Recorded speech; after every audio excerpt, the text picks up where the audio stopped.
क्या कभी सोचा है कि भयंकर युद्ध के दौरान जो पसीना बहता है उससे भी कोई जीवन देने वाली नदी जन्म ले सकती है? सुनने में अजीब लगता है ना? हाँ, मतलब एक ऐसी कहानी जहाँ गुस्सा, भक्ति और कुछ नया बनाना ये सब एक साथ मिलते हों। बिल्कुल। और आज हम ऐसी ही एक जगह की बात करने वाले हैं, एक ऐसा पवित्र स्थान जहाँ प्रकृति, इतिहास और अध्यात्म का क्या कहते हैं, एक अनूठा संगम देखने को मिलता है। हम इरा हाँ, और कबीर आपका स्वागत करते हैं मंथन में। आज हम बात करेंगे भगवान शिव के 12 ज्योतिर्लिंगों में से एक श्री भीमा शंकर की, और जानेंगे इससे जुड़ी वो अद्भुत कथाएं और मान्यताएं। हाँ, ये जगह महाराष्ट्र में है, पुणे जिले में सह्याद्री पहाड़ों के बीच बहुत ही खूबसूरत हरी भरी जगह है। पश्चिमी घाट का हिस्सा है ये। अच्छा। हाँ, जो अपनी बायोडाइवर्सिटी के लिए तो फेमस है ही, पर सदियों से ये एक स्पिरिचुअल सेंटर भी रहा है। पर भीमा शंकर की कहानी सिर्फ पहाड़ों या जंगल तक नहीं है, इसकी जड़ें वो तो त्रेता युग तक जाती हैं। त्रेता युग मतलब रामायण के समय तक। हाँ बिल्कुल। कहानी का एक सिरा जुड़ता है रामायण के एक पात्र से, कुंभकर्ण, रावण का भाई। वही तो कहानी शुरू होती है कुंभकर्ण के बेटे भीमा से। उसकी माँ थी राक्षसी करकटी, जो अपने बेटे भीमा के साथ इन्हीं सह्याद्री की पहाड़ियों में रहती थी। ओह, तो भीमा कुंभकर्ण का बेटा था। उसे अपने पिता के बारे में पता था? बाद में पता चला, जब वो बड़ा हुआ और उसने अपनी माँ से पूछा, तब उसे मालूम हुआ कि उसके पिता कितने बलशाली थे और कैसे भगवान श्री राम के हाथों युद्ध में मारे गए। ये जानकर तो उसे बहुत धक्का लगा होगा, गुस्सा भी आया होगा। जाहिर है, बहुत गुस्सा। और उसने ठान लिया कि वो बदला लेगा भगवान विष्णु और उनके भक्तों से। लेकिन वो जानता था कि देवताओं से लड़ने के लिए उसे असाधारण शक्ति चाहिए। तो शक्ति पाने के लिए उसने तपस्या की होगी। हाँ, कठोर तपस्या, भगवान ब्रह्मा को प्रसन्न करने के लिए। हजारों साल तक, कहते हैं, बिना कुछ खाए पिए। और ब्रह्मा जी प्रसन्न हुए? उसकी तपस्या का तेज इतना था कि ब्रह्मा जी को आना पड़ा। उन्होंने कहा, मांगो, क्या वरदान चाहते हो? उसने क्या मांगा? शायद अमर होने का वरदान। कोशिश तो की होगी, पर ब्रह्मा जी ने कहा, अमरता नहीं मिल सकती, जो जन्मा है वो मरेगा। हाँ, कुछ ऐसा मांग लो जिससे मृत्यु मुश्किल हो जाए, लगभग असंभव। तो उसने क्या शर्त रखी फिर? उसने मांगा कि उसे कोई हरा ना सके, कोई देवता, यक्ष, गंधर्व, मानव, युद्ध में कोई उसे पराजित न कर पाए, अजय होने का वरदान। और ब्रह्मा जी ने दे दिया? दे दियो, तथास्तु कहा और चले गए। और वरदान मिलते ही शक्ति के साथ अहंकार। बिल्कुल, भीमा बन गया महाबली, और उससे भी ज्यादा अत्याचारी। सबसे पहले देवताओं पर हमला किया, इंद्र को हराया, स्वर्ग पर कब्जा कर लिया। देवता हार गए? हाँ, उन्हें स्वर्ग छोड़कर भागना पड़ा। फिर उसका ध्यान गया पृथ्वी की तरफ। ऋषि मुनियों के यज्ञ भंग किए, आश्रम उजाड़े, लोगों पर अत्याचार किए, हर तरफ बस डर का माहौल। इसी दौरान उसकी नजर कामरूप देश पर पड़ी होगी। सही कहा, कामरूप देश, आज के असम के पास।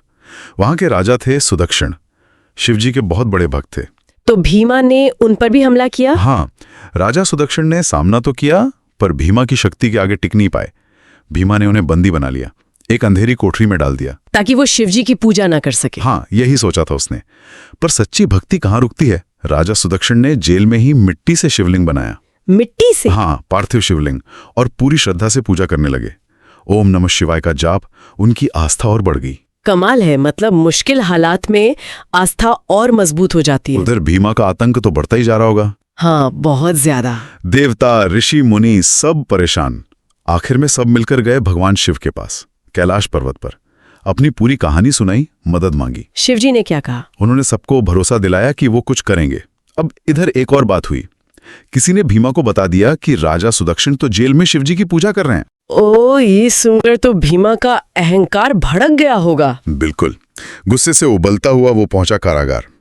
देखा राजा सुदक्षिण ध्यान में लीन है, शिवलिंग की पूजा कर रहे हैं। भीमा ने चिल्लाकर धमकाया, मेरी पूजा छोड़कर किसी और की पूजा करेगा, मार डालूंगा। राजा डरे नहीं? नहीं, उन्होंने शांति से कहा, तुम मेरा शरीर मार सकते हो, पर मेरे शिव से मुझे कोई अलग नहीं कर सकता। मैं आखिरी सांस तक उनकी पूजा करूंगा। वाह, क्या हिम्मत थी। भीमा ने क्या किया फिर? वो तो पागल हो गया राजा का जवाब सुनकर। उसने अपनी तलवार निकाली और चिल्लाया, देखता हूं तेरा शिव तुझे कैसे बचाता है।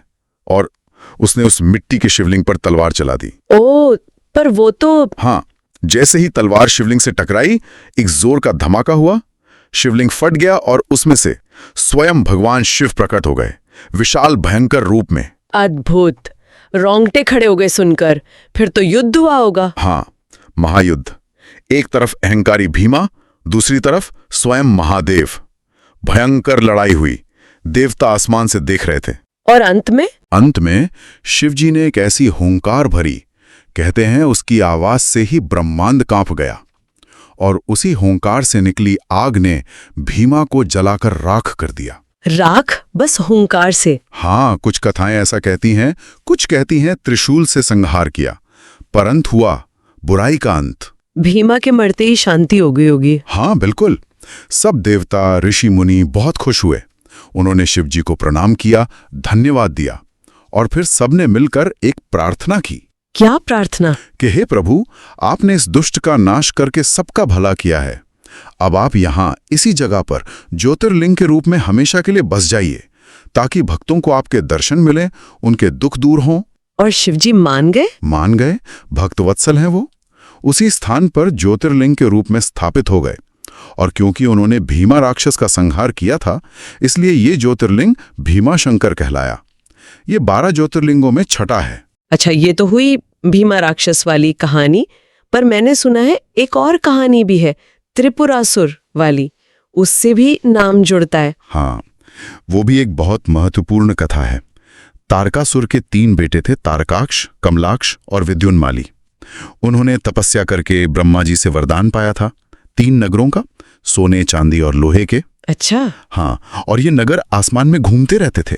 1000 साल में सिर्फ एक बार एक सीध में आते थे। और वरदान ये था कि जब वो एक सीध में हो, तभी कोई एक ही बाण से तीनों को नष्ट कर सकता है, और वही उनकी मौत का कारण बनेगा। ये तो मतलब प्राय अजय हो गए वो। बिल्कुल, ये तीनों मिलकर त्रिपुरासुर कहलाए, और इन्होंने भी बहुत आतंक मचाया। देवता हार गए, फिर सब शिवजी के पास गए, और शिवजी ने त्रिपुरासुर का वध किया। हाँ, एक खास रथ बना, पृथ्वी रथ बनी, सूर्य चंद्रमा पहिए, मेरू पर्वत धनुष, शेषनाग डोरी, और विष्णु जी खुद बाण बने। और जब वो तीनों पुर एक सीध में आए, शिवजी ने एक ही बाण से, पाशुपतास्त्र से, तीनों को भस्म कर दिया। तो कहते हैं त्रिपुरासुर का वध करने के बाद देवताओं के कहने पर शिवजी उसी भीम यानी विशाल रूप में सह्याद्री पर्वत पर ज्योतिर्लिंग बनकर स्थापित हो गए। इसलिए भी ये जगह भीमा शंकर कहलाई। दिलचस्प। तो भीमा शंकर नाम के पीछे ये दोनों कथाएं हैं, भीमा राक्षस वाली भी और शिवजी की भीम रूप वाली भी। हाँ, और दोनों का सार एक ही है, बुराई पर अच्छाई की जीत। और ये कि शिव जरूरत पड़ने पर सौम्य भी है, और रुद्र यानी भीम रूप भी ले सकते हैं। वैसे यहाँ के शिवलिंग को लोग प्यार से मोटेश्वर महादेव भी कहते हैं। मोटेश्वर? वो क्यों? क्योंकि शिवलिंग का आकार काफी मोटा और बड़ा है दूसरे शिवलिंगों की तुलना में। हाँ, तो शायद वो शिवजी की उसी भीम रूप का प्रतीक है। समझ गए। अच्छा, अब आते हैं उस बात पर जिसने मुझे शुरू में सबसे ज्यादा हैरान किया था, शिवजी के पसीने से नदी का जन्म। ये कैसे हुआ? हाँ, ये भी गजब की बात है। कहते हैं कि जब शिवजी वो भयंकर युद्ध लड़ रहे थे, चाहे भीमा से या त्रिपुरासुर से, दोनों कथाओं में जिक्र आता है, तो उस लड़ाई की मेहनत से उनके शरीर से पसीना बहने लगा, बहुत पसीना। युद्ध में पसीना तो आता ही है, पर उससे नदी? वो साधारण पसीना नहीं था, उसमें शिवजी की दिव्य ऊर्जा थी। जब वो पसीने की बूंदें धरती पर गिरी तो वो मिलकर एक धारा बन गई, और वहीं से एक नदी शुरू हो गई। कमाल है। और उसी नदी का नाम भीमा पड़ा। बिल्कुल। शिवजी के भीम रूप से या भीमा राक्षस से युद्ध के दौरान निकले पसीने से बनी, इसलिए भीमा या भीमरथी नदी कहलाई। ये नदी यहीं से निकलती है, फिर महाराष्ट्र, कर्नाटक, तेलंगाना से बहती हुई कृष्णा नदी में मिल जाती है। वही भीमा नदी जो पंढरपुर में चंद्रभागा कहलाती है। हाँ, वही, जिसके किनारे विट्ठल भगवान का मंदिर है। तो देखिए कैसे युद्ध का श्रम जीवन देने वाली नदी बन गया। संघर्ष से सृजन। वाकई अद्भुत। संघर्ष से सृजन, बहुत सुंदर प्रतीक है ये। इस मंदिर की बनावट के बारे में भी कुछ खास है शायद? हाँ, मंदिर नागर शैली में बना है, मतलब उत्तर भारतीय स्टाइल का, ऊंचे शिखर वाला। अभी जो मंदिर का सभा मंडप और शिखर है, वो 18वीं सदी में नाना फडणवीस ने बनवाया था, मराठा काल में। नाना फडणवीस, मराठा साम्राज्य के वो ताकतवर मंत्री। हाँ, वही। और छत्रपति शिवाजी महाराज का भी यहाँ से जुड़ाव रहा है। वो शिव भक्त थे, यहाँ आते थे, पूजा करते थे, मंदिर का रखरखाव के लिए दान भी दिया था। और मंदिर में वो एक बड़ी सी घंटी भी है, सुना है। हाँ, एक बड़ी पुरानी घंटी है, पुर्तगाली घंटी है, वो रोमन स्टाइल की।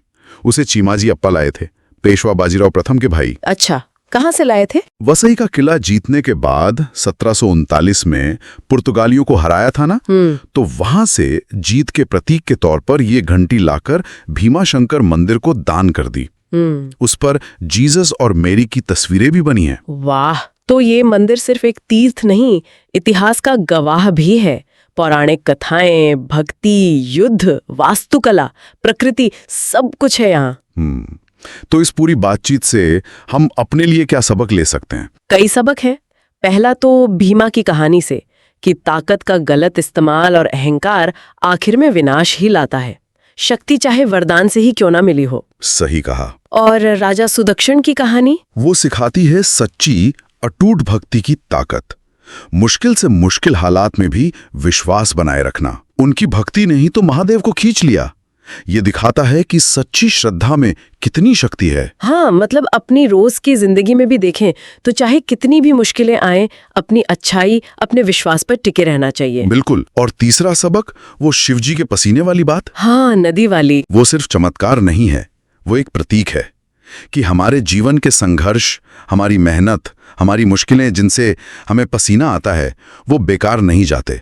अगर इरादा नेक हो तो उनसे भी कुछ अच्छा, कुछ नया, कुछ जीवन देने वाला बन सकता है। जैसे युद्ध के श्रम से नदी बन गई। संघर्ष को एक पॉजिटिव ताकत में बदलना। हाँ, बिल्कुल। ट्रांसफॉर्मेशन। मुश्किलों से घबराएं नहीं, उन्हें एक मौके की तरह देखें, कुछ सीखने का, मजबूत बनने का, और शायद कुछ ऐसा बनाने का जो दूसरों के भी काम आए। तो कुल मिलाकर भीमाशंकर की कहानी यही विश्वास दिलाती है कि बुराई कितनी भी ताकतवर लगे, जीत हमेशा अच्छाई की होती है और विनाश से भी जीवन निकल सकता है। श्रीमद् भगवद गीता का एक श्लोक है जो यहाँ बहुत फिट बैठता है, खासकर राजा सुदक्षिण के लिए। कौन सा? अध्याय 2, श्लोक 47। कर्मण्याधिकारस्ते मां फलेषु कदाचना, मां कर्म फले हेतुर्भूर, माते संगो अस्त्व कर्मणि। इसका अर्थ है कि तुम्हारा अधिकार सिर्फ कर्म करने में है, उसके फल में कभी नहीं।